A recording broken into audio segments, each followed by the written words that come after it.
Hello, and welcome to Part 3 of Satellite Data for Air Quality, Environmental Justice, and Equity Applications. Part 3 will focus on interactive exercises for using satellite and demographic data. My name is Sarah Strode. I'm an Associate Research Scientist for Morgan State University, and I do atmospheric chemistry research at NASA Goddard through the GESTAR 2 program. In today's training, we will hear from Dr. Gage Kerr, a Senior Research Scientist at George Washington University, and Dr. Carl Mallings, who gave part 2 of this training. Today's session has 2 main objectives.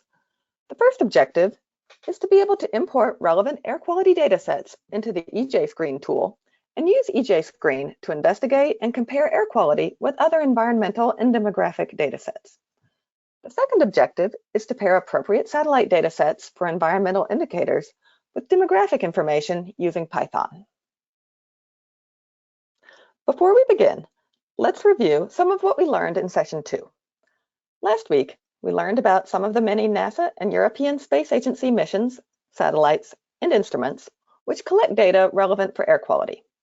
These include polar orbiting instruments like MODIS, VIIRS, OMI, and TROPOMI, geostationary missions like GOES and the recently launched TEMPO, and upcoming missions like MAIA, which will be NASA's first explicitly health-focused mission. The different properties of satellites and their instruments affect what kinds of data they collect. For example, polar orbiting satellites can collect data around the world, but only have about 1 opportunity per day to observe a given location. In contrast, geostationary orbiting satellites can observe at multiple times of the day, but they view a single hemisphere or part of a hemisphere. Spectral resolution is also important. Multispectral instruments provide data relevant to aerosols, while hyperspectral instruments have the spectral resolution necessary to provide data about atmospheric trace gases. In many cases, satellites are providing information about column quantities, such as aerosol optical depth or the NO2 column. It's important to remember that although these quantities can be indicative of ground level pollution, they are not the same thing. In order to get ground level air quality estimates from column data, it's necessary to combine the satellite data with other information, such as from models or from ground-based measurements where available, to create what we call level 4 data products. These products are combinations of data from multiple different sources. Finally, part 2 covered some of NASA's free online tools for visualizing, accessing, and analyzing satellite data. These tools include NASA Worldview, Earth Data Search, and Giovanni. Here's a quick reminder of how to ask questions that may come up during today's training. Please put your questions in the questions box and we will address them at the end of the webinar. We will try to get to as many of the questions as possible during the Q&A session, and any questions we don't get to will be answered in the Q&A document. The Q&A document will be posted to the training website about a week after the training. And with that, I'll hand it over to Dr. Gage Kerr to present the interactive exercises. Thank you, Sarah. My name is Gage Kerr. I currently work at George Washington University as a senior research scientist. And today I'm going to be talking about how we can use satellite and demographic data in interactive ways to better understand air quality in EJ. We're going to launch today by talking about EJ Screen, which is the EPA, or Environmental Protection Agency's environmental justice screening and mapping tool. This tool, as I mentioned, was developed by the EPA, and it provides a nationally consistent way to combine environmental, demographic, and socioeconomic data. The tool is a graphical user interface, which is just a fancy way of saying that you, as the user, can interact with it by dragging, clicking, highlighting, and selecting, rather than having to write your own original computer code and download data. For these reasons, EJ Screen is very accessible to those who have an internet connection. EJ Screen supports many different actions and goals across the Environmental Protection Agency. To give you a little taste of what some of these actions include, EJ Screen supports informing outreach and engagement practices. EJ Screen supports being an initial screen for voluntary programs, enhanced outreach and permitting, and prioritizing enforcement work. EJ Screen also supports the development of retrospective reports of EPA work. And finally, EJ screen helps to enhance place-based activities. The unit of analysis for EJ screen is the census block group. You might remember hearing about census block groups and census tracts earlier in this training. Block groups are the next smallest unit of analysis considered by the US Census Bureau. Census block groups, as you can see from the image on the screen, are subdivisions of census tracts and generally have between about 250 and 550 housing units. Within urban areas, you can think of these block groups as small neighborhoods that aim to have between 600 and 3,000 residents. But in rural areas, in order to meet this population quota, sometimes block groups can be much larger in area.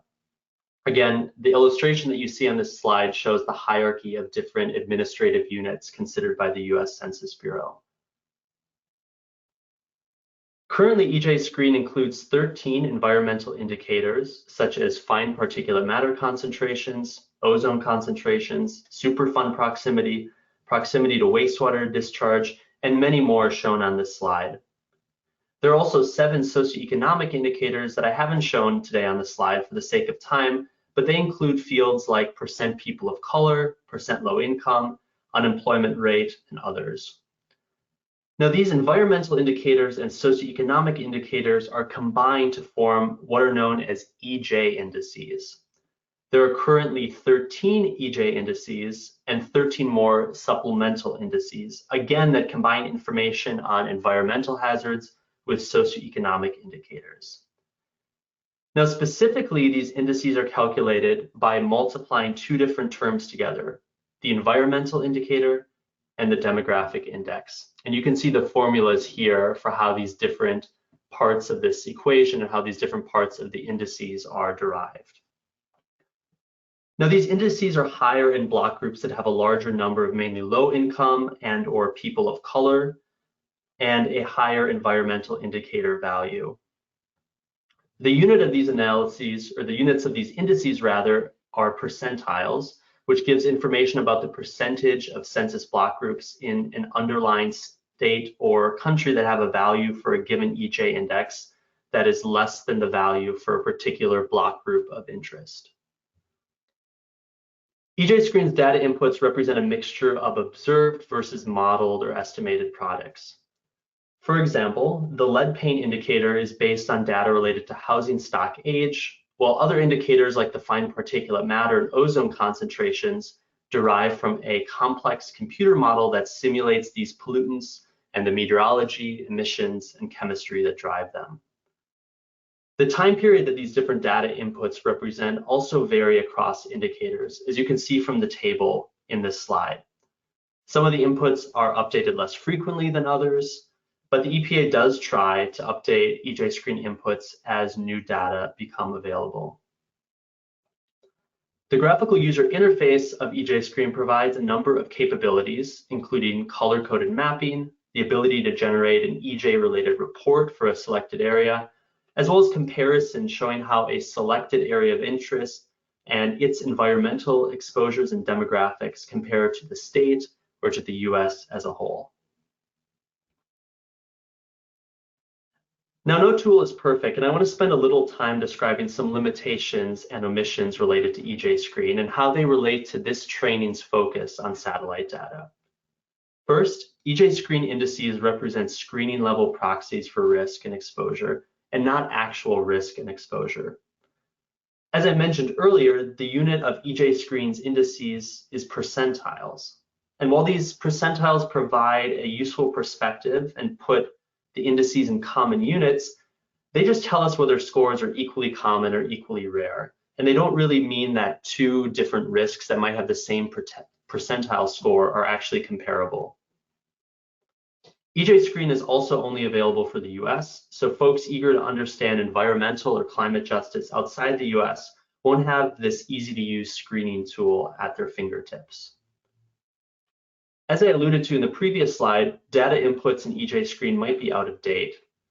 Moreover, the spatial resolution of some of the data inputs is coarse and doesn't necessarily support having information at the census block group level. This is something I'm very passionate about because I feel that in order to really understand and act on some of the environmental justices that we know that exist, We need the highest resolution and state of the science data at our fingertips. To illustrate this point a little bit further, I want us to think about the fine particulate matter and ozone concentrations that are included in EJ Screen. These different data sets come to us from a computer model that has a 12 by 12 kilometer, or about 7.5 by 7.5 mile resolution across the US. If you're not familiar with model resolutions and some of this terminology, I want us to think of a fishnet. Imagine spreading a fishnet over the entire US. Now, each of the little cells or boxes that comprise that fishnet, you can think of those as the model grid cells. And as I mentioned, each of those small boxes are about 12 kilometers on each side. Yet I mentioned before that census block groups are small administrative units that have about 600 to 3,000 residents. And in urban areas, they're generally much smaller than a 12 by 12 kilometer box. Therefore, these particulate matter and ozone inputs in EJ Screen might not be able to fully discern or resolve differences in pollutant concentrations from census block group to census block group.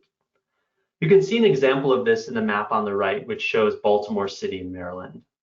It doesn't really matter specifically what the colors in this map represent, but I want us to focus on those individual little polygons. Each of those polygons is a census block group. Now use that scale bar at the bottom and try to assess how large of a city Baltimore is. If we take that scale bar and compare it with the width of the city, what we find is that Baltimore is about 12 miles stretching from west to east. But remember I said that the model resolution of the PM2.5 and ozone data in EJ Screen has a resolution of about 7.5 by 7.5 miles. So what that means is that this whole domain of Baltimore City, which is comprised of hundreds of census block groups, is likely only represented by a couple unique values in the underlying particulate matter and ozone data sets at EJ Screen. Finally, to speak to one last limitation of EJ Screen, there are several environmental impacts and demographic indicators that might be relevant to a particular location or even to the US as a whole that aren't included in the screening tool. And also no satellite data is directly used in the screening tool, despite the fact that in this training, we've talked about the troves and troves of satellite data from NASA and other space agencies. Recognizing that satellite data have increasingly high spatial resolution, they also have the ability to provide near real-time information on environmental impacts, as well as represent semi-empirical observations rather than some of the model indicators included in EJ Screen. Our NASA HACAS Tiger team developed a test data set based on satellite data that can be incorporated into EJ Screen, and we'll explore that next. In this training's first session, we heard from Dr. Susan Annenberg at George Washington University how PM2.5 concentrations where you live can be visualized in EJ Screen. We're now going to upload this custom data set that I just mentioned to EJ Screen to understand nitrogen dioxide or NO2 pollution. You've heard of NO2 in other parts of this training, but I just want to reiterate that exposure to nitrogen dioxide or NO2 is associated with a number of health impacts, including asthma onset and exacerbation, cardiovascular issues, and even premature death. Nitrogen dioxide can also participate in chemical reactions in the atmosphere that can go on to create other health-harming pollutants like ozone.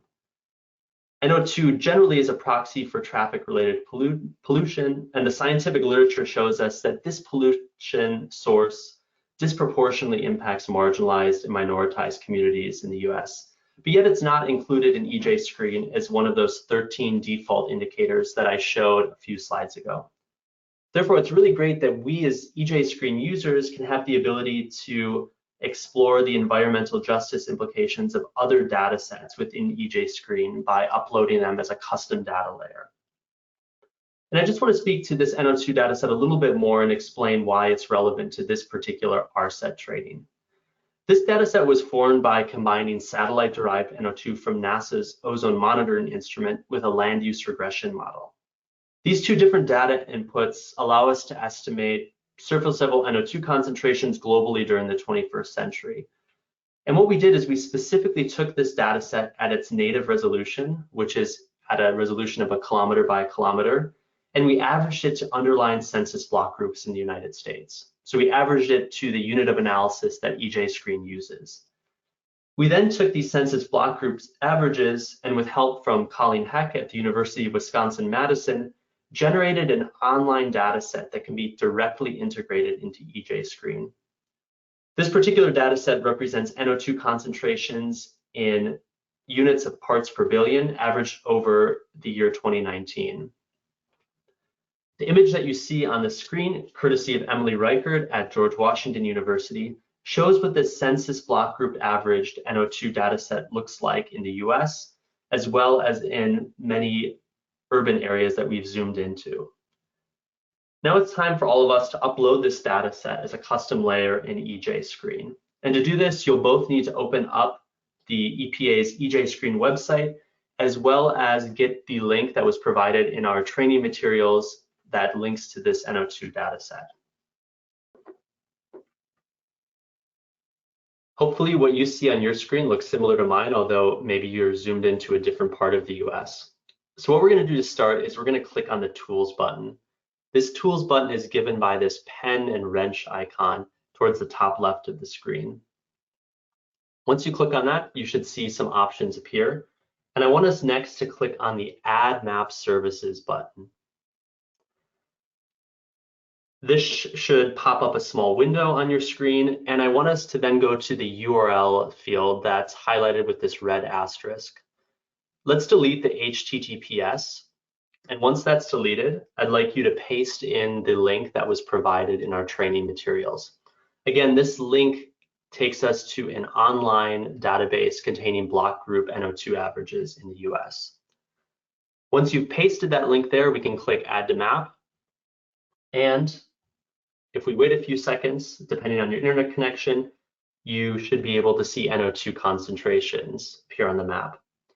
If your connection's maybe a little bit slow like mine, we'll maybe take a few seconds now and I'll just explain a little bit more of what is represented by this map. For your awareness, this URL links to an ArcGIS REST API, which is essentially a way that we can access maps, features, and imagery using ArcGIS online. Again, this map represents tens of thousands of block group averages of NO2 in the US, so it might take a little while to load. But hopefully me talking for a few seconds now has given your connection and this map enough time to load. So once it's loaded, you should notice that a box appears in the top right window. And this box details the legend for this map. So it shows us what the different colors represent regarding the different NO2 concentrations. So there you have it. Again, what you're seeing are NO2 concentrations that NASA satellite data have enabled us to estimate. Because this is a custom data layer in EJ-Screen, we're only going to be able to see NO2 concentrations rather than an EJ index that was formed using both NO2 concentrations and demographics. If you recall from one of my earlier slides, for environmental indicators that are included by default in the screening tool, such as PM2.5 and ozone, EJ-Screen computes those EJ indices, which again relate environmental information for a given block group with demographic information for that block group. So even though we don't have those EJ indices in the case of NO2, there is a crude workaround in EJ-Screen that I personally like to use when visualizing this custom data set. And this crude workaround will allow us to visualize the NO2 data set alongside information about demographics. And this crude workaround is what's known as EJ-Screen side-by-side map comparisons. So to access these side-by-side maps, I want us to click on the side-by-side comparisons in the map on the left. You might need to click out of this Add Map Services window, but then there, once you've clicked out of that, you should see these side-by-side comparisons under the Tool tab. So if we click on that, a new window or new tab should open. And unfortunately, we're going to have to repeat the process we just did and re-upload the NO2 data. So to do that, you can go to this Map Data dropdown on the map on the left. And the way that this Map Data dropdown is configured is a little bit different than what we saw in the previous slide, but you'll notice at the top there is an Add Map Service radio button. And if you click on that radio button, you should see a pretty familiar screen pop up that has a place for you to copy and paste a URL. So I want us to repeat what we just did. We can erase this HTTP from the URL field and then repaste our link to the ArcGIS NO2 dataset. And then we'll click Update Map. Again, it might take a little while, but those NO2 concentrations should appear on our screen. Now on the map on the right, we can add demographic data. And again, look at these two different variables, NO2 and demographic side by side. So to add data to this map on the right, we can click on the Map Data drop-down menu on the top. And by default, the demographic radio button should be highlighted. And then we can start playing around with the different categories and variables. You'll notice that there are several different broad categories ranging from education to health to population. And then each one of these categories has a whole slate of variables associated with it. You can peruse what these different categories and variables mean on your own time, but what I want to focus on now is the population category. This category contains a lot of the familiar race, ethnicity, and age information that we might think of when we think of census data. So once we've selected the population category, we can go to the variable drop-down menu, and I want us to scroll down to the percent or PCT people of color population.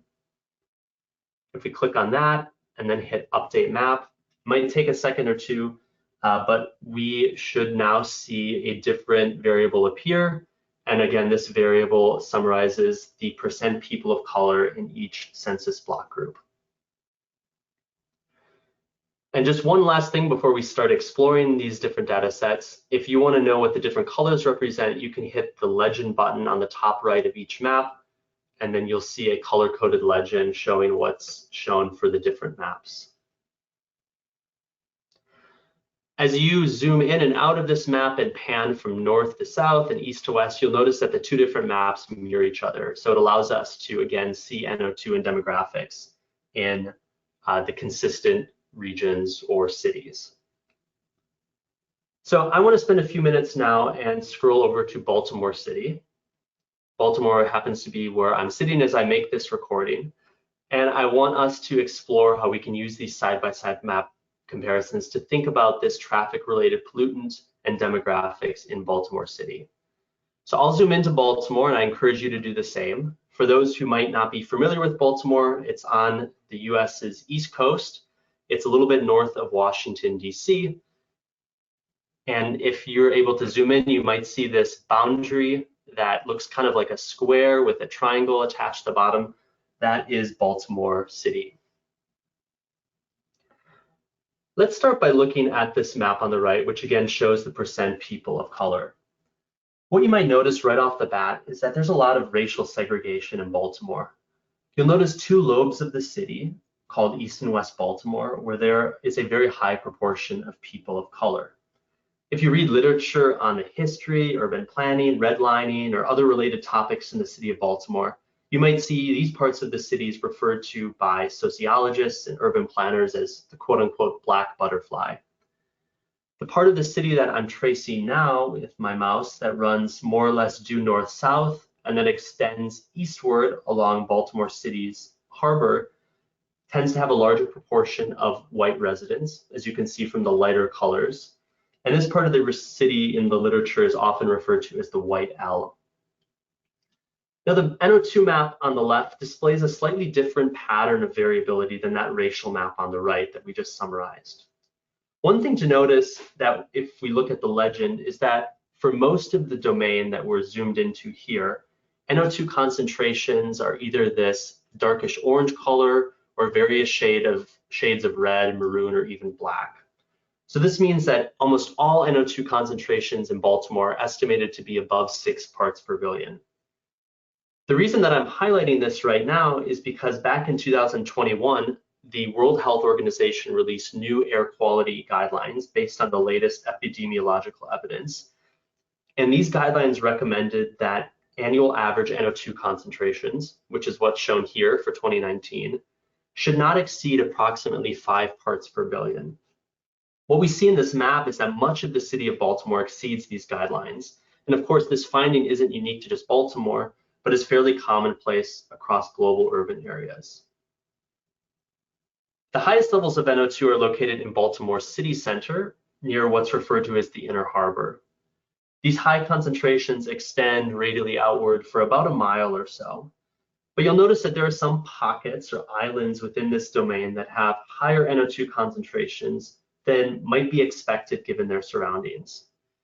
One example of this you can find in the NO2 map on the left, where interstates 95 and 695 intersect. And I'm highlighting that area here with my mouse. So specifically, you'll notice here that concentrations are around 12 to 15 parts per billion and are higher than some of the immediately surrounding areas. And this finding of pockets or islands of areas with higher NO2 extends to other parts of the city and generally are co-located with places that have heavy industry or mobile sources of NO2. Now, although I mentioned that the map showing the percent people of color on the right displays different patterns of spatial variability than the NO2 concentrations on the left, there is some correspondence. One example of this is if you look at the neighborhoods of Curtis Bay, Cherry Hill, and Brooklyn, and I'm zooming into them right now. One thing to note on the map on the right, showing the percent people of color, is that there's a census block group near these neighborhoods that's comprised entirely of industrial facilities, logistics centers, transportation terminals, and the like. So this block group has a population of 0, a permanent population of 0, so it's not colored in this map. However, if we look at the population and the percent people of color of some of the nearby census block groups, what we see is that they have a very large proportion or percentage of people of color living in them and represent environmental justice communities. If we shift back to the map on the left showing NO2 concentrations near this Cherry Hill, Curtis Bay, Brooklyn area, what we see is that NO2 concentrations are high, about 12 parts per billion or even greater. What's more is that there are other parts of Baltimore that are equally equidistant from the polluted city center that have much lower NO2 concentrations. So these Cherry Hill, Curtis Bay, and Brooklyn neighborhoods are quite unique in how overburdened they are with pollution. And this finding doesn't just extend to NO2 pollution, which is what we're showing here, but also extends to other air pollutants and air toxics. Now, why might this be that these neighborhoods are so overburdened with NO2 and other forms of pollution?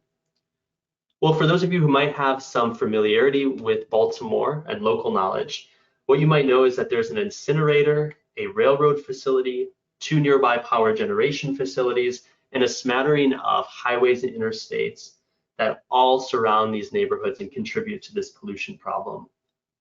About 10 years ago, a report released by the Environmental Integrity Project said that despite improvements made to 2 nearby power generation facilities, Curtis Bay was the top zip code in Maryland for air toxic pollution.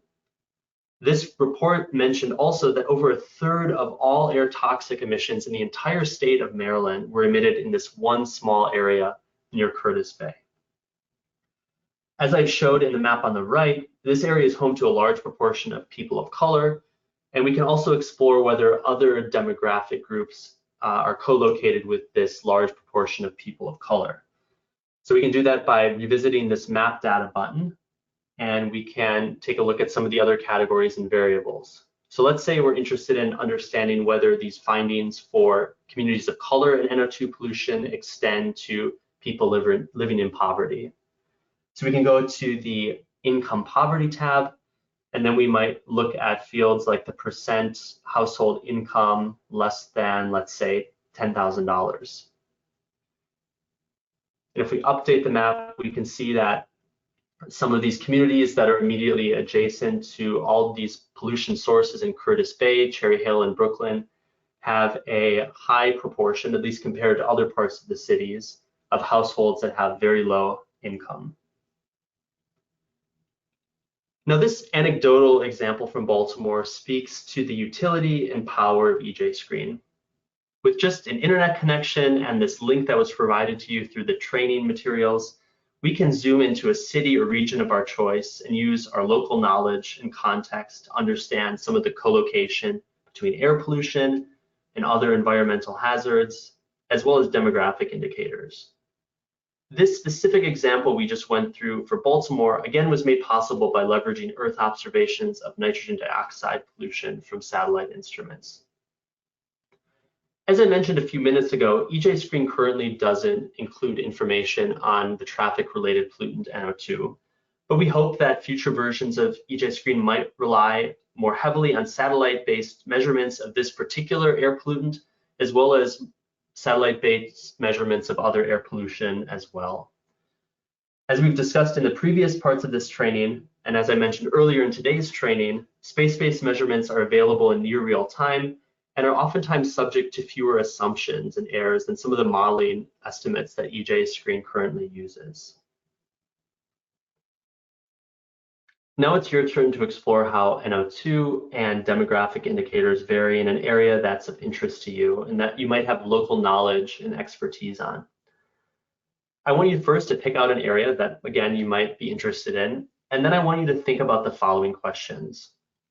Which parts of your chosen city or area have high NO2? What industries or NOx sources might lead to these spatial patterns of high NO2 in certain areas of your city or region? Does NO2 vary with race, educational attainment, or income?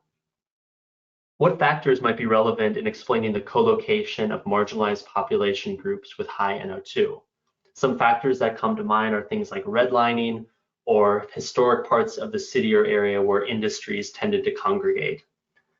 And then finally, are there known NOx sources that aren't apparent in the region that you're interested in? I'm going to leave up these questions and pause now for a few minutes while you explore this tool. If you have any questions or experienced any problems, please feel free to put them in the chat and they'll be addressed by trainers as time allows.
Hopefully your independent exploration of EJ screen, specifically using the custom NO2 dataset alongside demographic information, allowed you to find some interesting results that might even inform some of the work that you all do. We're going to pivot now and talk about another tool that we can use to understand air inequality in the US. And it's a Python-based approach. Now, EJ Screen is a fantastic resource for those who might not have a strong background doing formal data analyses through softwares like GIS, MATLAB, R, or Python. EJ Screen is also great for an introductory analysis where you want to explore whether there's a potential relationship between demographic and environmental variables, but you might not want to invest a lot of time acquiring your own data inputs and writing your own code to investigate a relationship that might or might not exist. However, EJ Screen doesn't provide everything. Let's say you're tasked with calculating a quantitative value. Maybe your employer wants you to calculate the concentration of NO2 in parts per billion for a particular city or a particular county. In theory, you could click on every census block group in EJ Screen, jot down the concentrations that appear when you click, and then average them. But as you probably saw from some of the maps you looked at, counties might contain thousands of census block groups. So obviously this is not a very sustainable way to go about things or an efficient use of your time. Or let's say you work for a city or county health department and you're charged with calculating differential exposure among different demographic groups. You'd be hard pressed to do this using EJ Screen or an other interactive screening tool alone. So in response to some of these limitations, the last part of today's session, and in fact this entire training, will focus on how we can do these things I just mentioned in Python. For those who might not be familiar, Python is an open source coding language. I'll show how we can manipulate and aggregate input data and make maps similar to the ones you saw on EJ Screen, as well as calculate statistics. Right now, I'm going to pass things over to Dr. Carl Malines, who will help us set up our Google Colab environment and make sure that this environment is ready for us to do some Python coding, as well as make sure that the data inputs we need for this exercise are in the correct location. Thanks, Gage. I'm going to walk through the instructions to set up this demo in Google Colab.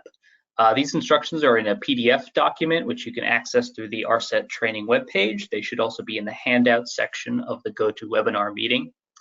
So this is the PDF document up on the left side of the screen. I'm going to actually skip this first step. This is just instructions on how to create a Google account, access your Google Drive, and to enable Google Colaboratory, which is the plugin for Google Drive that we'll be using today to run our Python code demonstration examples. If you haven't done this already, you can run through these instructions to set that up for yourself. I already have this enabled, so I'm just going to skip to the next page, which starts with specific instructions on how to set up materials for this exercise. So the first step is to create a folder called SD for EJ Python exercise in your Google Drive. I'm just going to copy that folder name there, and then I'm going to go to my Google Drive here. In the upper left-hand corner, I have a button called New. I click on that, select New Folder, paste in the name for the folder, SD for EJ _ Python _ exercise, and hit Create. And that new folder should then show up in my Google Drive. The next step indicates that we should go to the ARSET webpage for this training and scroll down to part 3, which is the part we're going through today, which has the relevant Python exercise materials. So I already have that webpage open in another tab here. I'm just going to scroll down to the part 3 section, which is here, and scroll down a little bit further to the section on Introduction to Python-based analysis. And in that section, there are 2 things we have to do. The first is to download the relevant exercise notebook, which is called the SD for EJ _ Python _ exercise.ipynb. That's a Python notebook file type. And there's a link to that right here on the training webpage. If I click on that link, it will download the zip drive or zip file containing that file. I can just click on it and it will download for me. You may need to right click and select Save As if it doesn't download automatically for you. But once it's downloaded, it should show up in my Downloads folder. You can see it here. Before using it, so this is a .zip file, I need to extract the content. So if I right click, extract, however you typically use zip files to extract them, and you'll see the IPYNB file, the Python notebook file, has been extracted from that zip file. So once that's downloaded, the next step in the instructions is to upload that into your Google Drive, into the folder we just created. So if I go back to my Google Drive, I go into the folder we just created, and then I take from my downloads and just drag and drop to upload the file into my Google Drive, and you'll see it's shown up there now. The next step, go back to the ARSET webpage and click on a link to open the Shared Exercise Materials folder. So if I go back to the training webpage, right under the link I just clicked to download that file, there's another link here, Python Exercise Materials folder. If I click on that, it will open up a shared Google Drive with a folder inside called SD4EJ Python Exercise Materials. Basically, this folder contains all the materials, the data we'll be using in our exercise today. And rather than having you download that data directly, what we've decided to do for this training is show you how to set up a remote link or a shortcut to this shared folder in your own Google Drive. So to do that, we follow the next few steps in the instructions, which are to click on the folder, click once, and then right click. Under the Organize menu, there's an option to add shortcut. If I click on that button, it will show up a list of places where I can add my shortcut. Here on the Suggested menu, I already have my SD4EJ Python exercise folder, already shows up on the Suggested menu. It may not do that for you since it's a new folder you just created. You can always go to the All Locations button here, double click on your drive to open, and then browse through until you find that folder. Since it's showing up for me there, I just click on that folder where I want to add it, and I press the Add button. And now if I go back to my own Google Drive, inside that folder we just created earlier, in addition to the IPYNB file we uploaded, there's now a second object here, which has this little icon here. This is a shortcut to the shared SD4EJ Python exercise materials folder.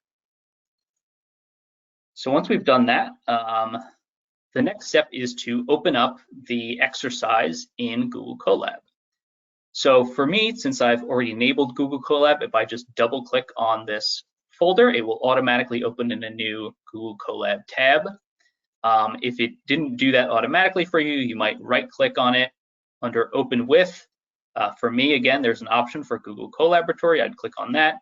Otherwise, you click on the Connect More Apps button here, and it'll bring up this menu. If you type in the search Colaboratory right there, it should come up here. For me, it says it's already installed because I've installed it already. If not, you might have to click on this and go through the instructions to install Colaboratory. But meanwhile, so I've opened up the exercise in Google Colab. Just a little bit about Google Colab. This is an environment for running different types of code remotely without using your own computer's resources to run them. In this case specifically, as I mentioned, we're running an IPYNB file, which is a Python notebook, or sometimes called a Jupyter notebook, Jupyter is how it's spelled, but Jupyter notebook. This is basically an interactive version of Python code, and the notebook contains different types of sections. The first is a text type section, which you can see up here. This is basically just the instructions I just had you walk through to set up the exercise material. And the other type is a code type section. You can see the code, the Python code written here. In addition, you might notice if you scroll through the rest of these files that underneath the code sections, the output from the code is also embedded in the file. Just for ease of use with this type of file, you can save a version of the file that has the code outputs already embedded in the file. And we've actually shared a version like that with you just so you have access to the fully run and complete version of the code, just in case at any point in the exercise today you're not able to run a section. You'll still have access to what the output should have been if you were able to run it correctly, but hopefully that won't be an issue. But again, just in case, we want to include those outputs along with the code itself. If you want to start from a fresh version, underneath the edit menu at the top here, there's an option to clear all outputs. So if you click that, it would clear all the outputs from the code and you'd start from a fresh blank version. Again, we're not going to do that today, just to run through and I'll let you have access to the outputs just in case there's a problem on your end at any point, but hopefully that won't be an issue. So anyway, returning to the notebook, before running any of the code, we have to connect to an environment, and we do that in the upper right corner with this connect button here. So if I click on that button, you'll see some messages popping up, and eventually it'll give you a little green check mark. And what it's done is basically allocated you some disk space and some computing resources, some processors on a Google server somewhere. So you're not actually using your own computer's resources to run this code. The code's being run offsite at a Google server somewhere, and you're just seeing the outputs of that code. And this is very useful, so you don't have to go through any of the setup on your own computer to set up Python and install any of the required packages. Everyone who's running this code will be running from the same environment, running remotely, so it's not going to be affected as much by the peculiarities of your own system.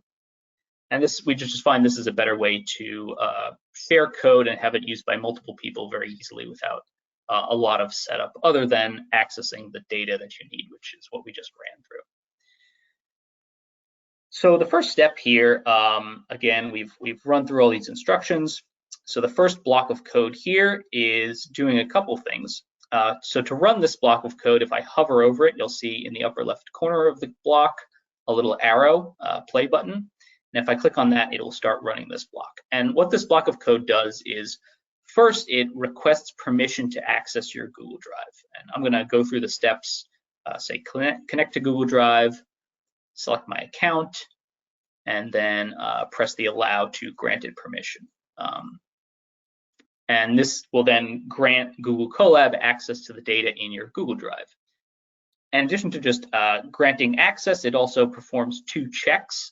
First, it checks that in your Google Drive, there is this folder called SD for EJ Python exercise, which I had you create earlier. And then secondly, it checks that within that folder, there's a subfolder, or in this case, a shortcut to this folder, the exercise materials folder. And you can see in my Python, you can see the outputs. It says the exercise file directory was located, and then the shortcut to the training materials was also located, and says we're ready to proceed. Again, if it didn't find either of those two folders it was looking for, it would give an error message, and you'd go back and check that those were available. But since it says we're ready to proceed, I'm going to scroll down to the next section and hand it back to Gage, who will take us through the rest of the exercise. Thanks for assisting us with the setup, Carl. If you haven't already, please navigate to the part of the code that says install the GeoPandas package. And you can hit the play button between the brackets to make sure that this runs. I'll explain what GeoPandas is in a second, but hopefully you're able to see this little green check mark appear next to this snippet of code. Let's scroll down now to the part of the code that says import the required packages. That GeoPandas term that you just saw in the previous line of code now appears here next to an import statement. So let's run these statements, and I'll explain a little bit about what's going on when we run them. There are three different libraries here: GeoPandas, NumPy, and Matplotlib. These libraries are going to be essential to help us with our Python exercise today. GeoPandas allows us to read and plot a geodatabase. You can think of a geodatabase kind of like a typical CSV or Excel file, but a geodatabase also contains information about geometry. In our case, each row of the geodatabase represents a different census block group, and the different columns represent relevant variables like NO2 concentrations and demographic data. And then finally, to speak to what I just mentioned about geometry, one column of this geodatabase that we're going to use GeoPandas to analyze represents the geometries or the borders of census block groups. Moving on to NumPy. For those who might be familiar with Python, I'm sure you've heard of NumPy. NumPy is one of the most commonly used Python libraries, and it allows us to perform mathematical operations on our data. Finally, matplotlib is another very commonly used Python library that is going to assist us in creating data visualizations and plots. Now let's go to the next snippet of code and we can hit the run or play button. It might take a minute or two depending on your connection. What's happening here is that GeoPandas, that library that allows us to read geodatabases, is reading our input file. This file is one that I put together, and it represents NO2 concentrations and demographics in the state of Maryland. So the NO2 data used in this geodatabase that we're loading in here is the same data that we just used in our custom EJ screen layer. And you can recall that this data represents global surface level NO2 concentrations at a native resolution of 1 by 1 kilometer, but that we've averaged to underlying census block groups in the United States. The demographic information that's contained in this geodatabase comes to us from the US Census Bureau's American Community Survey, or ACS. The ACS is a nationwide survey that collects and produces information on housing, demographic characteristics, socioeconomics, etc., regarding our nation's population, and provides information related to these topics in the years between the decadal censuses. Now, in this input file, we're specifically using ACS's 5-year estimates between the years 2015 and 2019. ACS also has 3-year and 1-year estimates, just for your awareness, but these 1- and 3-year estimates are not available at the census block group level and might actually be prone to additional uncertainties and errors based on the response rate and sample size. The other key data set that is integrated within this input geodatabase are the census block group boundaries. And this data set comes from a data set known as TIGERLINE, which stands for Topologically Integrated Geographic Encoding and Referencing. So it's quite a mouthful. Now, all 3 of these data sets are available for the entire US, but prior to this training, I formed a smaller data set, again, just for the state of Maryland to slim down on the file size. So it's this Maryland specific file that hopefully has been loaded into your workspace now and we'll start playing with. Now, beneath this import or read file line, there's a print statement that allows us to explore the contents of this geodatabase. So if your code was successfully able to run, you'll notice that there is some output that is printed on our screen, and this output summarizes the different columns that are contained in our geodatabase. Some of the columns' names might be self-explanatory, some are a little bit more confusing, so we've also included some comments in this code to precisely explain what each of the different columns represent. Most of what we'll be doing today is going to focus on the column that's named NO2. No surprise, this column corresponds to NO2 concentrations. And we'll also be looking at a lot of the columns that begin with the prefix POP. And this here stands for population. And the prefix POP is followed rather by the population subgroup for which population data is given. So for example, POP_Hispanic describes the number of Hispanic individuals or residents who live in a particular census block group. So let's go back to what I said a few minutes ago, and let's pretend you work for a state or county public health agency and you're tasked with understanding what average NO2 concentrations are like in your area. So we can do this calculation very easily using our geodatabase. So make sure we're all in the part of the code that's titled Calculate an Area Average Concentration. And once you've navigated there, we can hit this run or play button, and the code should spit out the overall area average, which is 8 parts per billion.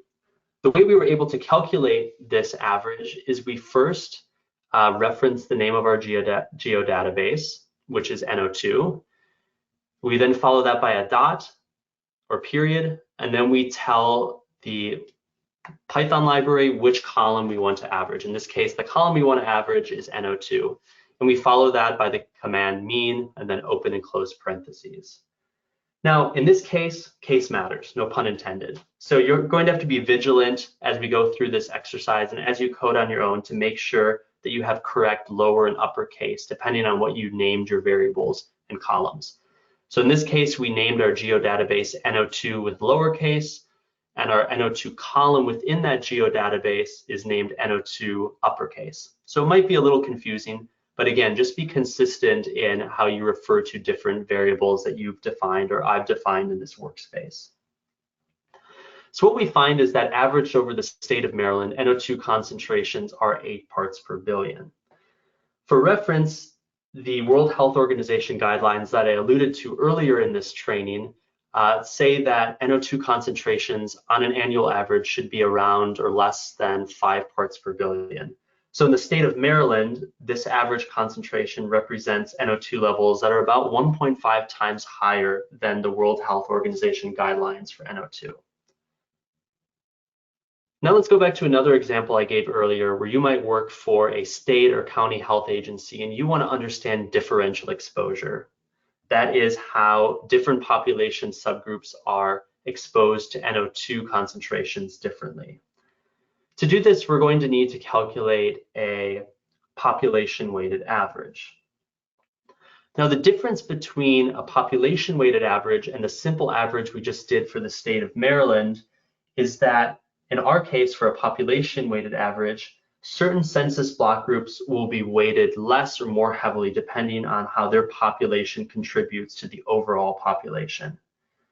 So if you think back to our EJ screen exercise when we were looking in Baltimore, you might remember that I mentioned that there's a census block group that has a lot of heavy industry, but that has a permanent population of 0.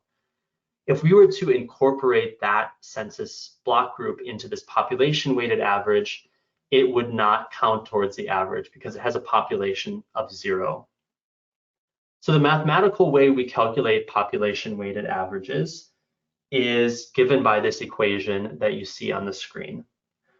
Now, I understand that some of you might not be very familiar or maybe even scared of math, so I want to break down what this formula means.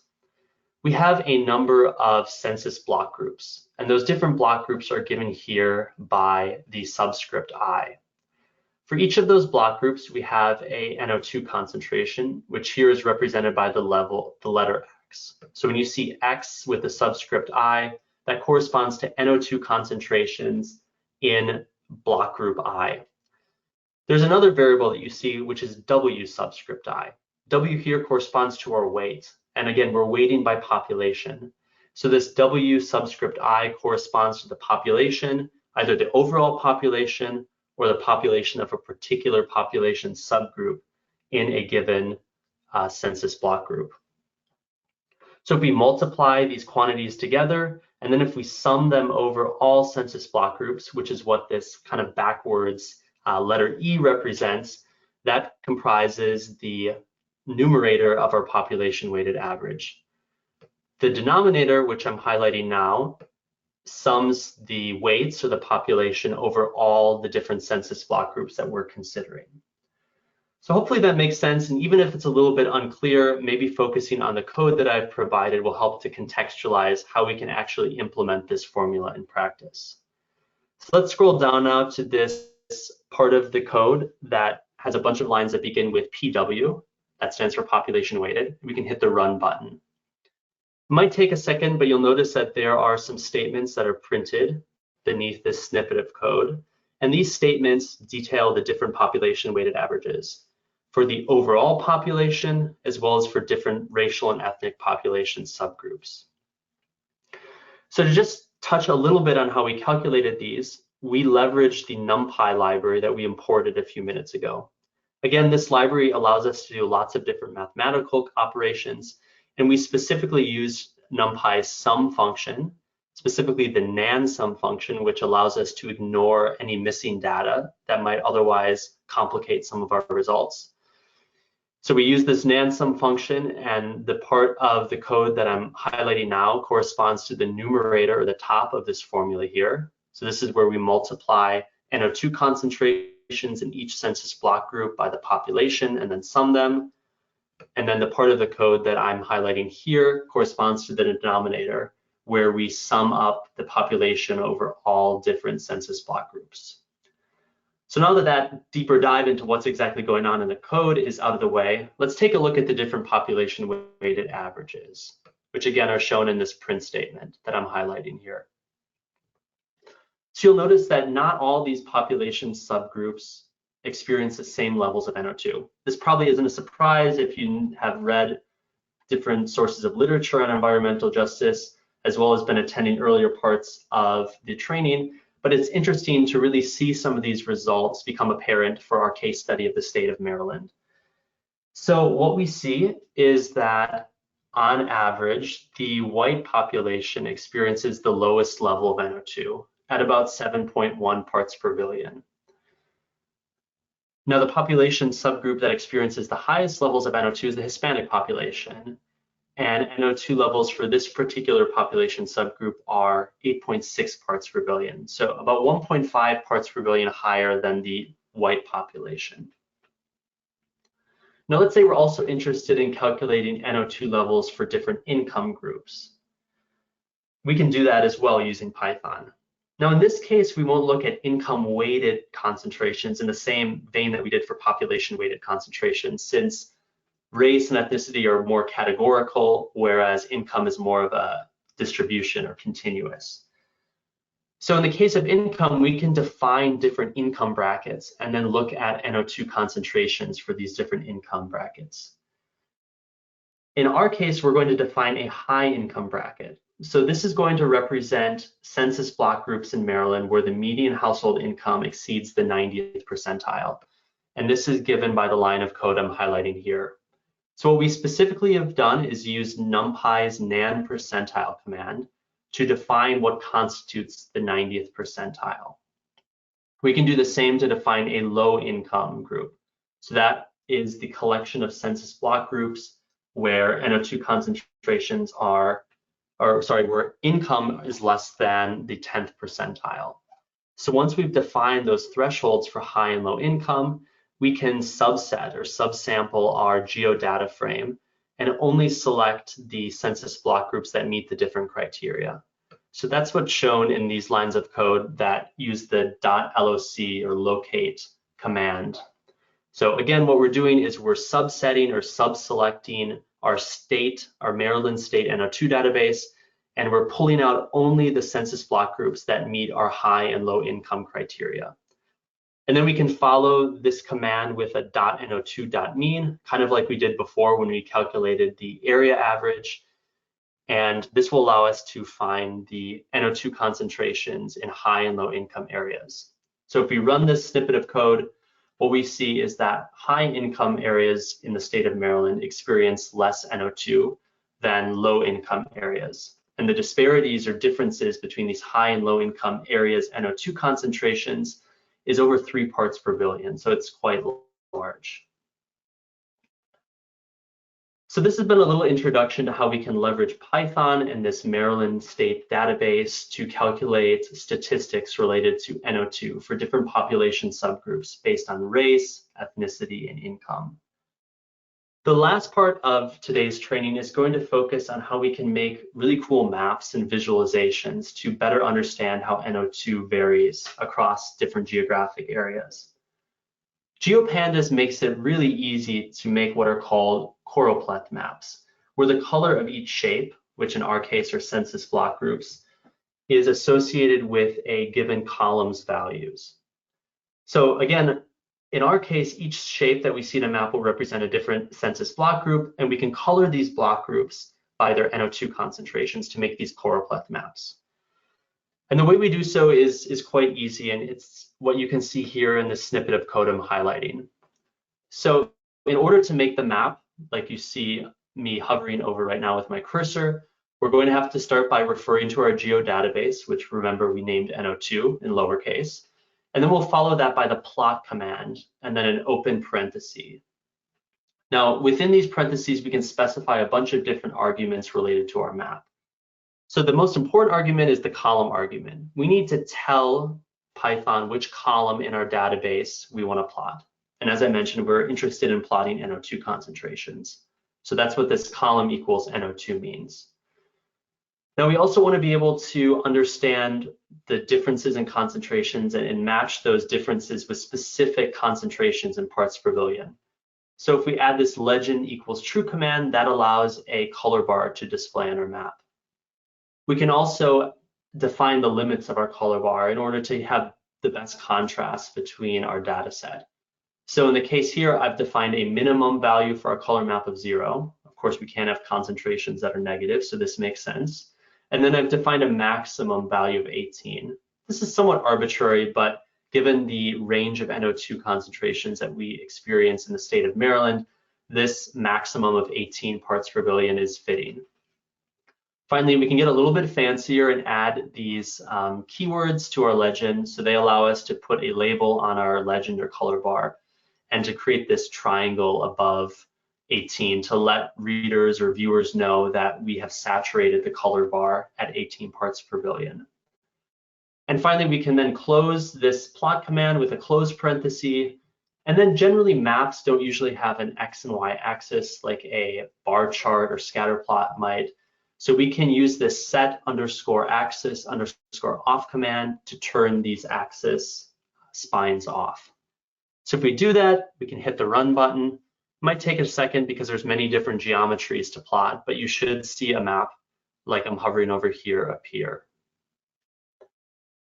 Now, I realize not everyone would be familiar with Maryland, but if you are, you might notice that there is an important part of Maryland, an important geographic feature that is missing. And that geographic feature is the Chesapeake Bay, which is one of the largest estuaries in the world.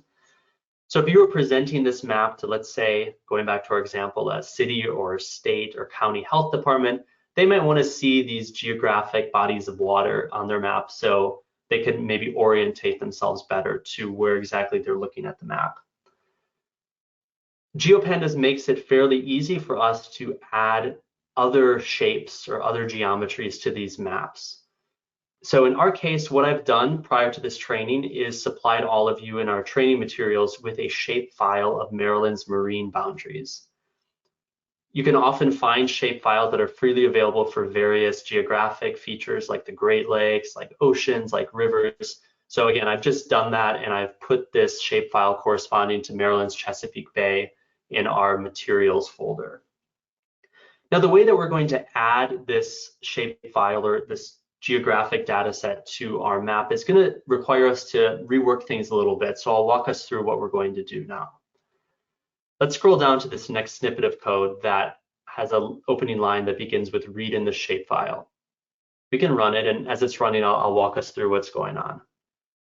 So this line that begins with the phrase shore, or the word shore, this is similar to what we did earlier in this part of the training, but instead of reading in our geo database for Maryland's NO2 and demographics, we're now reading in information about the Chesapeake Bay and its boundaries.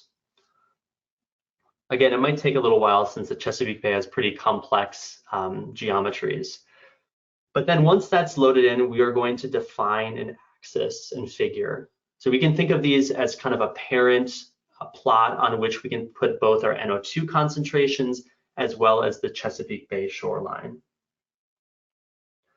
So once we've created this parent figure and axes, which is shown in this PLT subplots command, we can repeat the NO2 plot command that I walked us through in the previous snippet of code, but we just have to make one little tweak to it. Since we're now plotting on this parent axis, we need to tell the plot command where we're going to put our plot. So before the column argument of this plot command, we're going to have a command that says axis or AX equals ax. So that says our axis object, which we've defined in the previous line, it's on that object that we want to plot this choropleth map. The next line of code plots the Chesapeake Bay coastline. For those of you who have maybe worked with geographic data before, you know that there's different ways that we can define coordinate systems and project a map.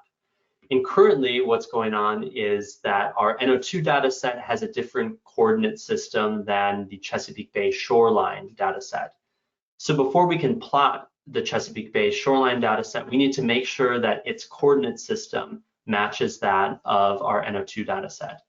So this to_CRS command just tells GeoPandas to make sure that our Chesapeake Bay shoreline dataset has the same projection information as our NO2 dataset. But once we've taken care of that, we can use the familiar .plot command, and we can add in a few keywords to specify what color we want the Chesapeake Bay's borders to be and what color we want the water to be. In our case, I'm just making the water white and the edge of the bay black. And then finally, as I mentioned a couple minutes ago, a lot of times maps don't have an X and Y axis like other plots do, so we can, again, turn the axis off, which is this ax.setAxisOff command. So hopefully that explanation makes sense. And hopefully in this amount of time, as I've walked us through what's shown in this snippet of code, you've been able to run this segment of code and see Maryland's NO2 concentrations plot back up, as well as the Chesapeake Bay appear. Now, let's say you're interested in zooming into a certain limited geographical portion of the state of Maryland. Let's say this region is the Baltimore-Washington corridor that we've been focusing on throughout this training. We can do that pretty easily using the setXlim and setYlim commands. So this next snippet of code adds those commands in. The first 4 lines of the snippet are what we just did above, so I won't really spend much time explaining those again. But if we want to zoom into a certain region, we'll just add a couple lines of code. Again, this setXlim and setYlim commands. And we can just pass those different commands our latitude and longitude bounds in units of degrees. And then doing so will allow us to zoom into just the Baltimore-Washington corridor. So while that loads, there's just one final last command that I want to introduce us to today. It's one of the built-in commands with Matplotlib, and it's the savefig command. So this allows us to take these plots that we've been making in this interactive window and save them to our Google Drive. And this might be useful if you're maybe making a report for your employer or for your work, and you want to have a nice flashy graphic to put in it. So we can use the plt.savefig command and then pass that command the path where we want to save our file. And then we can just name our file. In our case, I've named it NO2_Maryland. This might get a little complicated and ahead of ourselves, but we can save these different plots using a variety of different file formats. Here I've chosen to use a PNG, but you can also use things like PDF or EPS. And we can also increase and decrease the resolution using this DPI command. So I hope you've been able to follow along through this interactive Python exercise. I understand that there is, of course, a learning curve associated with Python, or really coding in any language. But a cool thing is that lots of code can be repurposed, and you can just retweak certain variable names and arguments for the purpose of tailoring that code to your own work. So with this in mind, if you're interested, I'd encourage you to work with this code that we've provided and adapt it to other uses. So for example, on your own time, instead of plotting NO2 concentrations in Maryland, why don't you plot the percentage of the population who identifies as Hispanic or Latino? If you recall, in this NO2 data set that we loaded in at the beginning of our Python exercise, which is named NO2 in lowercase, there were also columns named pop_Hispanic, and there was another column that detailed the total population. So in theory, if you had interest in time on your own, you could recreate this plot, but again, not show NO2 concentrations, but you might show the percent of people who identify as a certain racial or ethnic group. Or maybe you're still interested in looking at NO2 concentrations, but you want to zoom into a different part of Maryland. Maybe you are interested in NO2 concentrations in Cumberland, Maryland, or in Frederick, Maryland.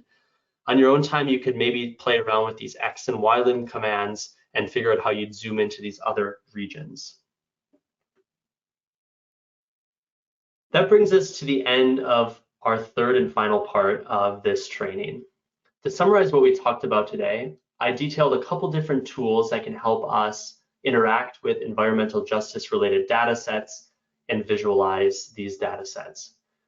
Today we opened up by talking about EJ-Screen, which is the Environmental Protection Agency, or EPA's environmental justice screening and mapping tool.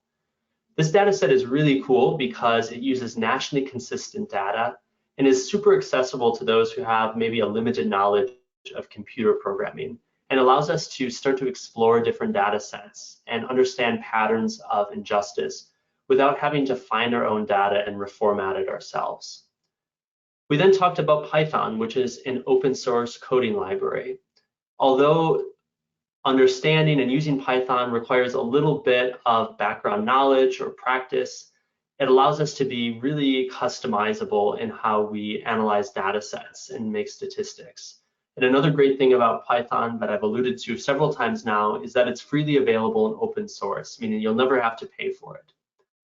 I'll pass things over now to Dr. Sarah Strode for a wrap up for this entire training.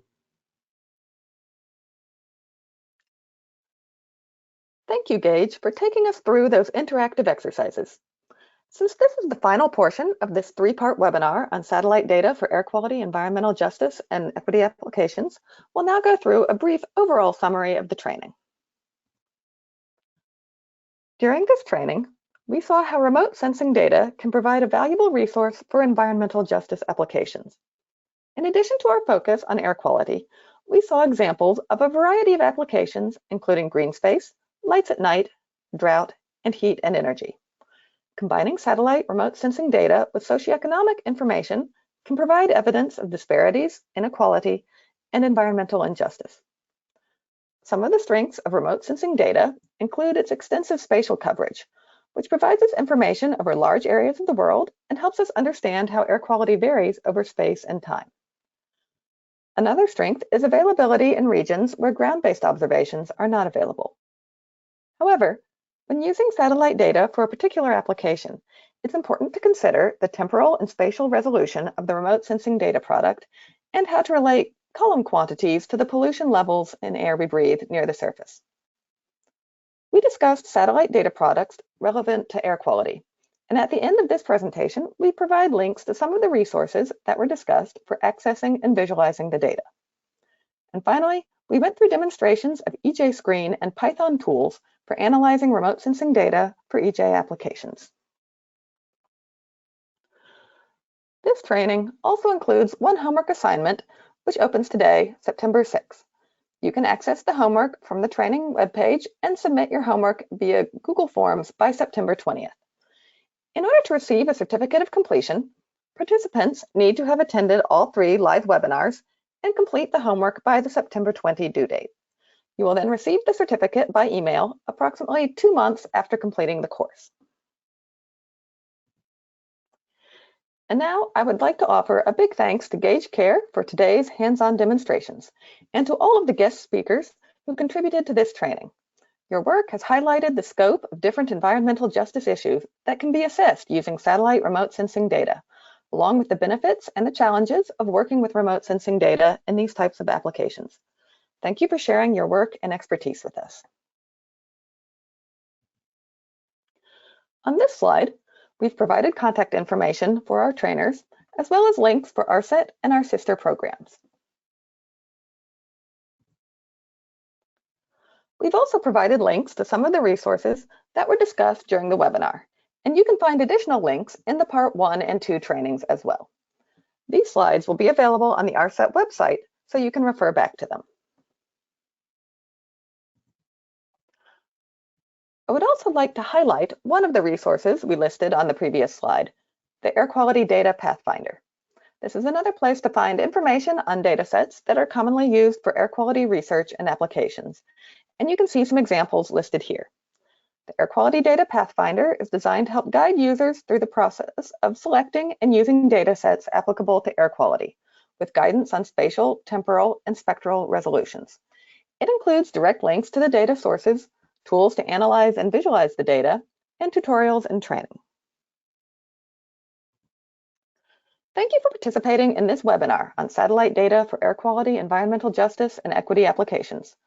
We will now move to the question and answer portion of the training.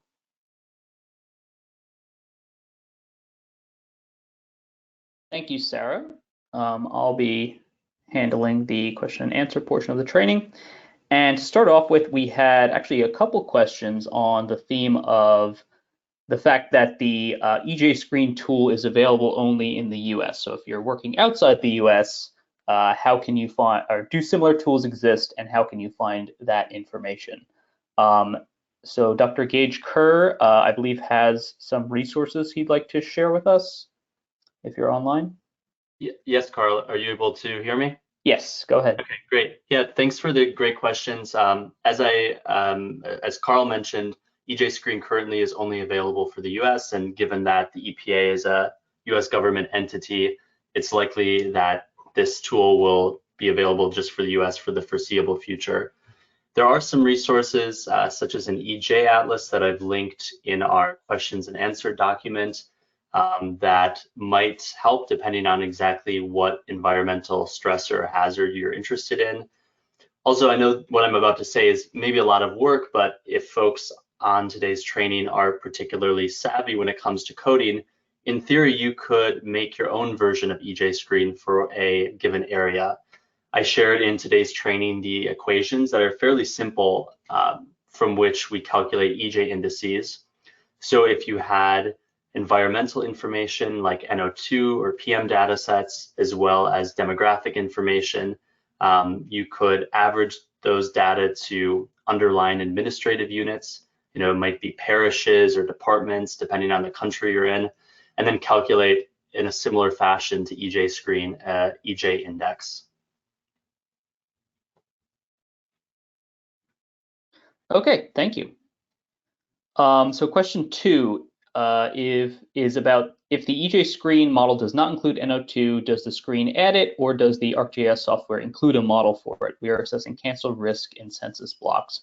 So this question actually came in before we went through the EJ Screen demo, where we showed you how to add the NO2 data set created by the George Washington University team and others into EJ Screen and how to use that. So hopefully by watching that demonstration, you now know how to include that data set in EJ Screen. Of course, if you want to use this at another time, that data set will still be available for you to use in the future. And we also have data to access the native data. If you want to, for example, look outside the United States, there's a link in this Q&A document, which has resources detailing the data set and how to analyze it, and you can discuss with us if you have any questions about how you might do that for other applications which might not be within the EJ Screen area of application. Okay, so question 3. NASA info regarding air quality concentrating on or concentrations of NO2 or PM2.5 is available only for the USA. I'm interested in Europe. So again, the demonstrations we gave today were focused on the US, in part because the EJ Screen tool, as we discussed, covers the United States only. But the data sets we discussed, especially in earlier parts, in part 1 and part 2 of the training, many of those have global coverage. So I'd encourage you to refer back to part 2 to look for specific data sets that have global coverage and might apply to your area of interest.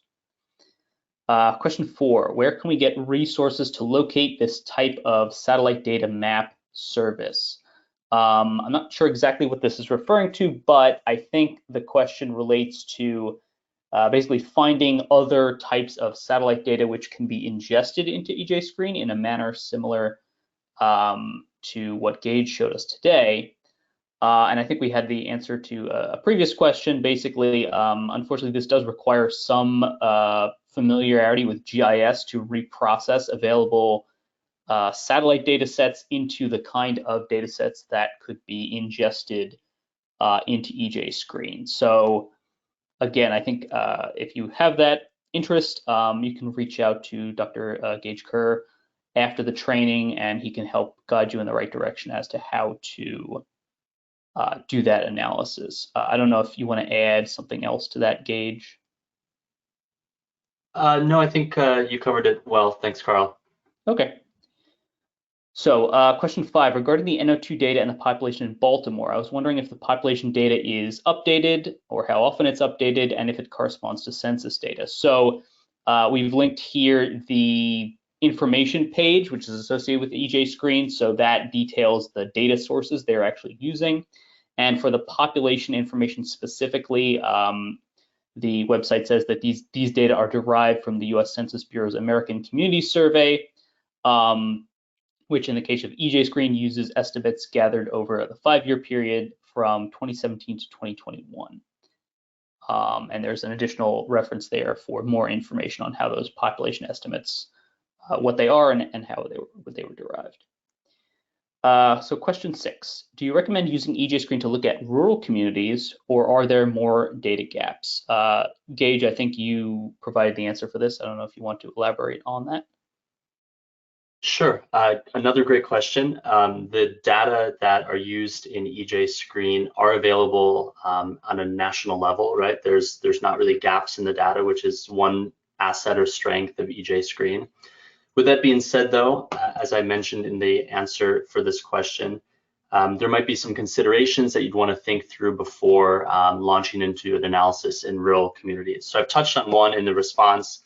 One that came to my mind is that census block groups, which is the unit of analysis that EJ Screen uses, are optimized for population. And we all know that rural areas are less populated, so census block groups might be really large in area. And the reason I bring that up is because let's say you're interested in a certain source of pollution in rural areas.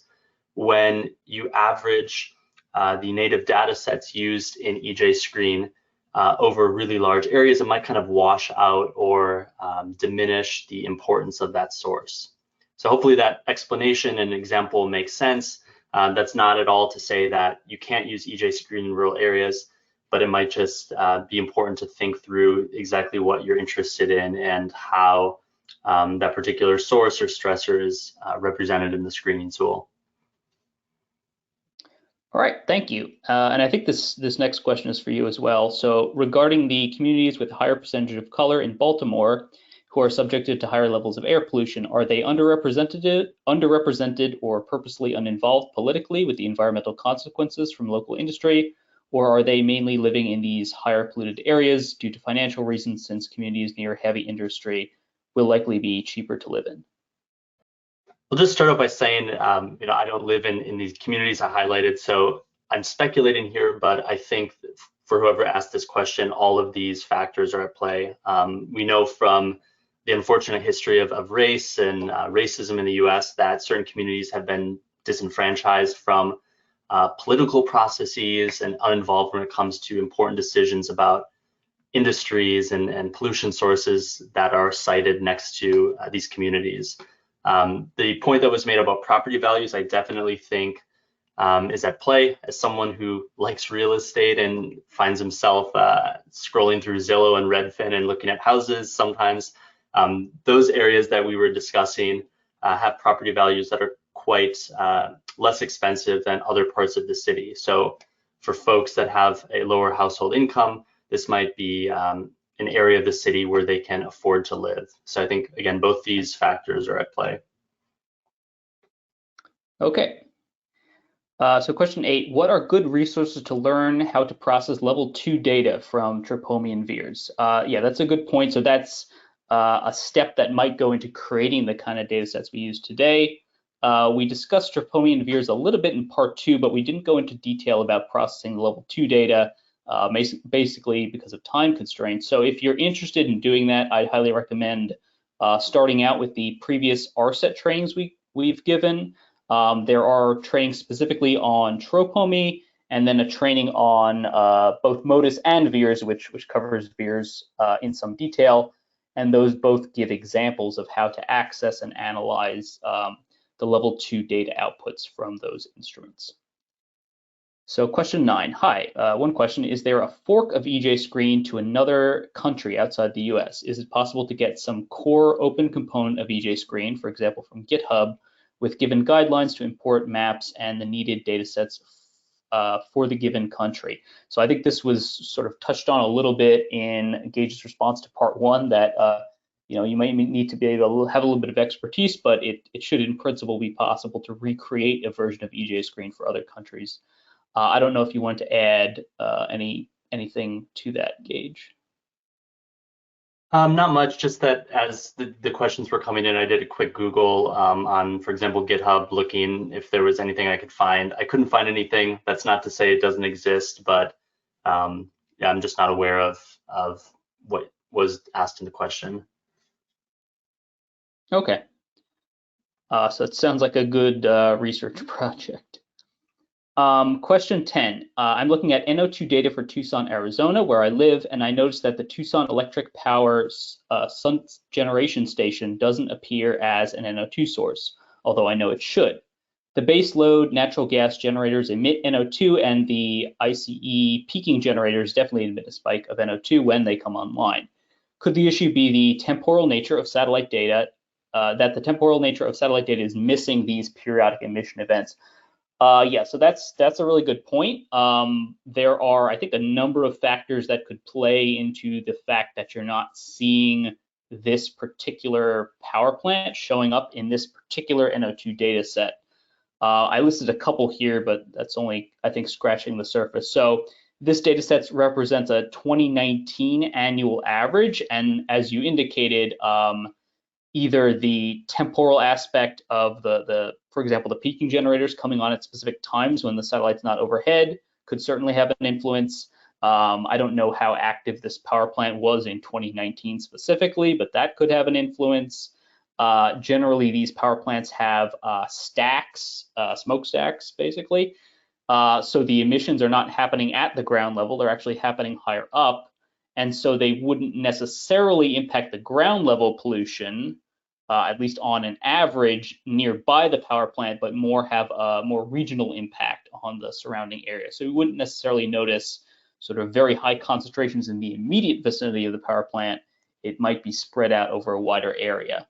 And then, as Gage mentioned earlier, depending on the definitions of the census blocks, the effects of individual point sources might be kind of smeared out or averaged over the census blocks, just depending on how they're defined. So yeah, there are several reasons, I think, why it might not be represented in this data set. I would maybe encourage, if possible, to take a look at if there are surface-based NO2 monitors in the vicinity of that power plant.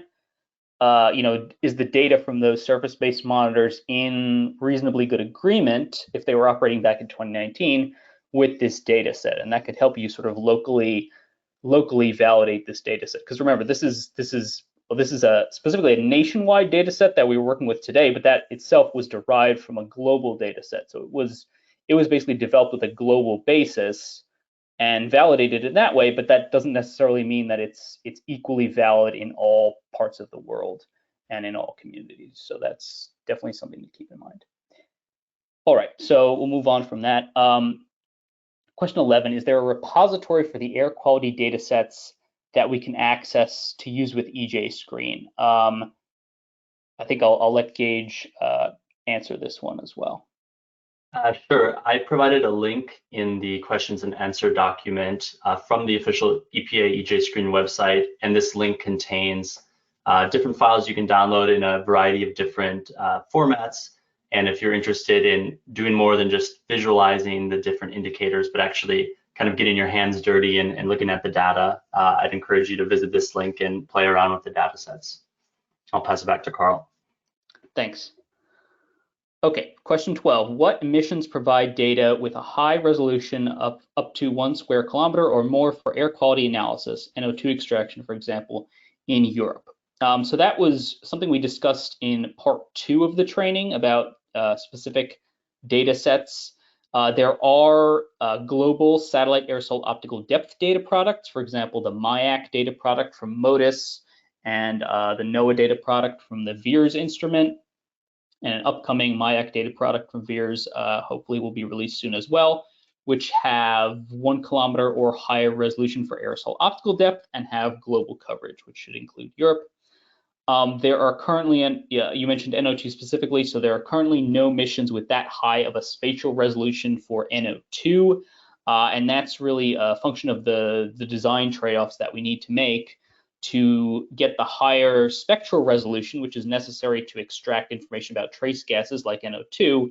We sometimes need to sacrifice a little bit in terms of the spatial resolution. So that's a current limitation. I will, though, say that there are derived data products, so not directly the missions, but the derived data products, which provide, in some cases, higher resolution data sets. And One of the ones which we've been discussing today is that global NO2 annual average data products created by the George Washington University group, in which were used to create the data sets that we were looking at today.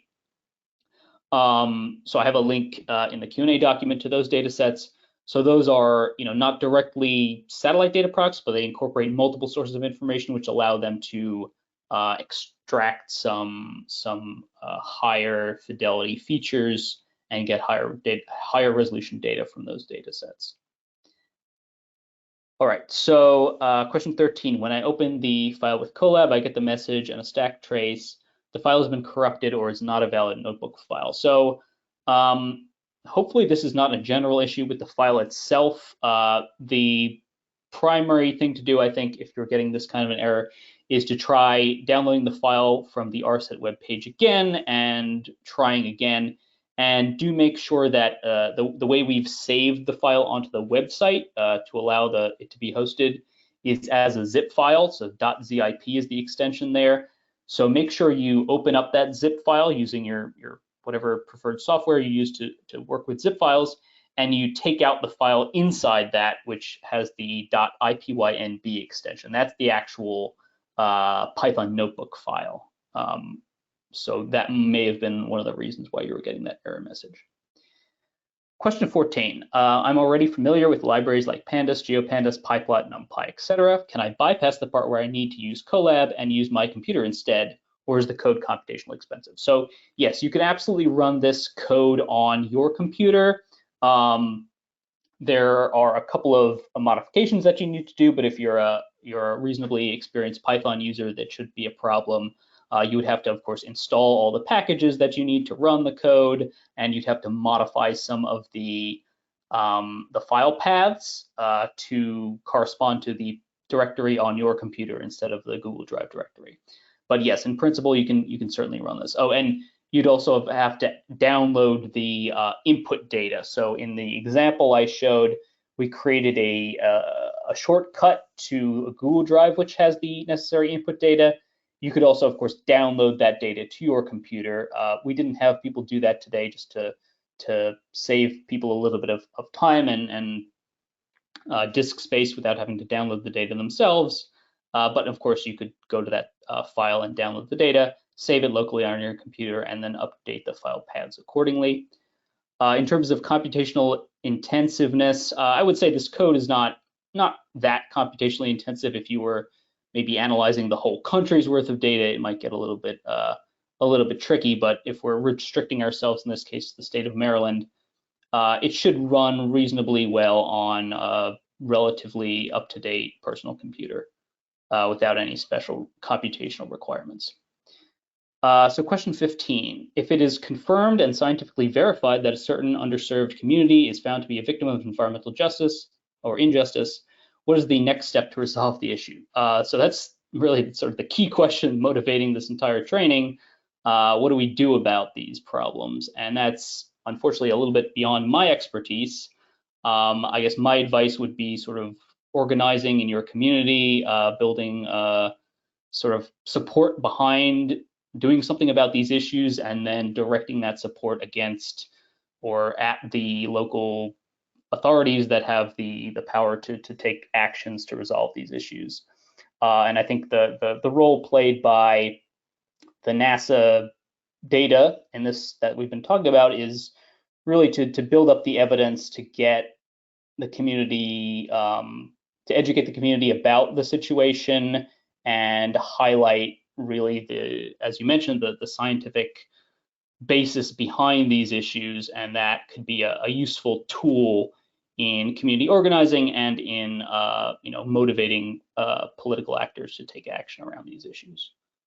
I don't know if Gage has a little bit more to add on. Sure. That. Yeah, thanks, Carl. I'm going to put something in our questions and answer document.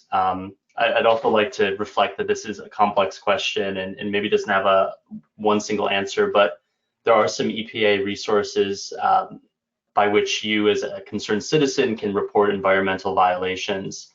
You can give information about the suspected violator's name, their location, city, etc. Another thing that might not be the most satisfying, but is an option, is there is funding available through the Inflation Reduction Act or IRA that allows community groups to maybe get access to more monitoring devices or other sets of data or instruments that can help them better understand the extent of a problem. So if there's maybe a suspected source that's not entirely confirmed or scientifically verified, leveraging some of this governmental funding could be a way to provide more evidence that there is a serious environmental justice issue occurring. Okay, thanks. So I think the next question is for you as well. Do we have a suggestion about how to look at specifically at population weighted averages for Native Americans, or is this a limitation of the ACS data? There's definitely a way to look at Native American and American Indian populations, and that way is through ACS as well. So when it comes to our example in Maryland, for the sake of time, and since this population subgroup constitutes quite a small percent of Maryland's population, we didn't focus on it today. But if you were to download the ACS data, which is a fairly easy process, you'd have information about the number of individuals who identify as Native American or American Indian in either census tracts or census block groups or census blocks. Okay, thank you.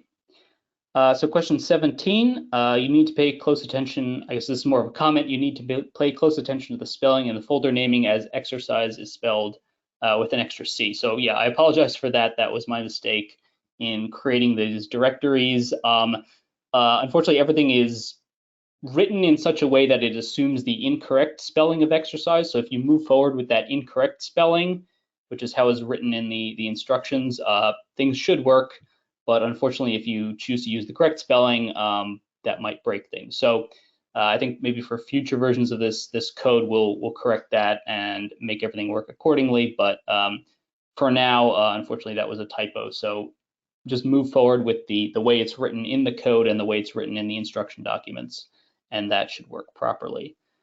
So question 18, I have ARSET SD for EJ P3 Python exercise as a subfolder to that, or having the exercise materials as a subfolder to the ARSET SD for EJ P3 Python exercises folder, and both are giving me error messages in the first step. It should be content drive / my drive / SD for EJ Python exercise / SD for EJ Python exercise materials, right? It finds SD for EJ Python exercise, but nothing below that. So all right, so I think that last file path you have there is the correct path. Again, these are all specified in the Python code, and if you're familiar with the Python code language, you can modify those file paths to match whatever directory file structure you want. However, the way it's written, it does assume that file path. And if it's not finding the subfolder, the exercise materials subfolder, it's maybe that the shortcut was not being created properly. So my advice would be to sort of just retry, go through the steps of creating that exercise shortcut and try again. Are the NO2 data for the Maryland analyses from ground-based monitoring? So I guess Gage can jump in on this, but my understanding is it's a combined or level 4 data product, which includes multiple different input information sources. Yep, that's correct. So this particular product that we mentioned today and that we visualized using Python as well as EJ Screen relies on ground monitors. It relies on information about land use type, so where factories are, where roads are, etc., as well as on NASA satellite data. Thank you. Question 20, are there plans on conducting satellite data validation measurements by research institutions or other agencies? So I would say yes, this is, as a sort of a general question, yes, this is something that's very commonly done anytime a new satellite mission is launched. For example, the Tempo mission, which launched earlier this year in April, is currently going through its calibration and evaluation, and many different other missions and research groups are participating in that, using their own instruments and data sets and trying to sort of correlate those with what the satellite's seeing and make sure there's good agreement. So yeah, this is something that's very typically done, where either within NASA and also, of course, including other agencies that operate similar instruments. There's sort of cross calibration to verify that instruments which should be retrieving similar quantities are in fact retrieving similar quantities, to make sure that everything is operating as it should be. So question 21, is it true that the quality of air can be tracked only by the concentration of NO2? So that is, I know we've been focusing quite a bit on NO2 in this training, but yeah, it's certainly not the only factor that affects air quality. So the reason we were focusing on NO2 is because it's commonly used as a tracer or a proxy for fossil fuel combustion.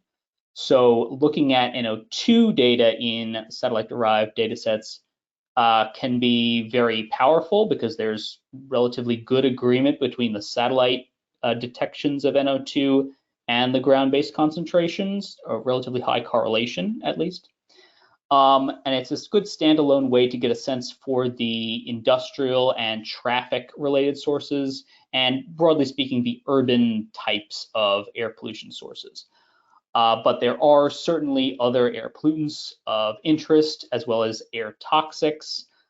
Formaldehyde, benzene are things that might be of interest to you. And also, of course, there are aerosols which contribute to particulate matter pollution. That's also a major driver of air quality in many areas around the world. And those other pollutants could have very different patterns of spatial and temporal variability than NO2. So I would say while NO2 is a good starting point, especially if you're starting to use satellite data to look at air quality, it's certainly not a comprehensive metric of air quality. So question 22, is there a way to download data sets from EJ-Screen for my region and get NO2 data for other states similar to what was provided for Maryland? I think, again, this was sort of addressed in some of the earlier answers. For example, question 11. Gage, I don't know if you want to add anything else onto this here. No, I think you said just about everything. In addition to question 11, a couple other places in this Q&A document, I've provided a link to where you can access the NO2 data. The one caveat is the publicly available NO2 data currently are available in a gridded format. So this goes back to what I mentioned earlier about imagining a fishnet spread over the US. There are plans to perhaps release this data set down the road in census tract averages. So stay tuned in the future for information on that. Okay, great, thanks. And then question 23, are there pitfalls or common assumptions about analyzing environmental justice that people should be aware of? For example, how safe is it to assume a nearby emission source is the cause of pollution in a neighborhood, and what might lessen uncertainty? I guess, Gage, do you have any comments about that?